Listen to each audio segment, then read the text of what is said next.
Di video kali ini kita akan membahas tentang laporan keuangan. Laporan keuangan perusahaan adalah sebuah catatan informasi keuangan suatu perusahaan dalam satu periode tertentu yang dapat digunakan untuk menggambarkan situasi kinerja perusahaan tersebut.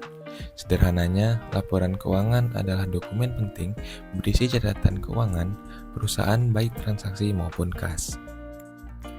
Nah, pada laporan keuangan ini biasanya terdiri atas yang ada yang namanya cover.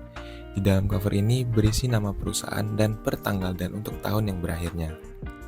Kemudian ada daftar isi, yaitu isinya ada surat pernyataan direksi, laporan auditor, laporan posisi keuangan, laporan laba rugi dan penghasilan komprehensif lain, dan perubahan ekuitas, laporan arus kas, serta catatan atas laporan keuangan. Pada laporan auditor ini berisi nama lembaga dari pihak audit dan ada juga opini. Nah, opini audit ini adalah hasil interpretasi auditor atas penilaian laporan keuangan suatu perusahaan dengan standar ilmu akuntansi. Berdasarkan standar profesional akuntan publik, ada 5 jenis opini audit yang paling umum dikeluarkan seorang auditor, yaitu yang pertama ada opini wajar tanpa pengecualian, yaitu opini yang dikeluarkan karena laporan keuangan perusahaan telah tersusun dengan rapi dan berdasarkan standar akuntansi yang berlaku, tidak peduli bagaimana laba atau ruginya perusahaan dalam laporan tersebut. Yang kedua ada opini wajar dengan pengecualian. Ditemukannya bukti atas kesimpulan kesalahan penyajian dan laporan keuangan tidak pervasif.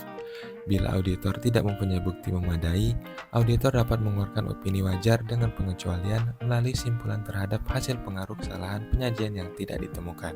Kemudian yang ketiga ada opini wajar tanpa pengecualian dengan tambahan paragraf penjelasan. Ini menyatakan bahwa laporan keuangan tersusun sesuai dengan standar dan tidak mengandung kejanggalan. Akan tetapi, auditor memberikan catatan khusus berkaitan masa pengeluaran laporan keuangan tersebut. Misalnya saat bencana alam, terjadi korupsi internal, perusahaan dalam proses pilot, dan sebagainya. Yang keempat ada opini tidak wajar. Opini audit tidak wajar adalah jenis opini audit dengan interpretasi bahwa hasil pemeriksaan mengandung kesalahan penyajian dengan bukti cukup dan tepat. Kesalahan tersebut berpengaruh dalam hal lainnya, akibatnya opini tersebut dikenakan tidak wajar. Yang terakhir ada opini tidak menyatakan pendapat. Jenis terakhir dari opini audit ini adalah saat auditor tidak mendapatkan bukti memadai dan cukup untuk memberikan opini audit sehingga auditor tidak menemukan kesalahan dalam laporan keuangan.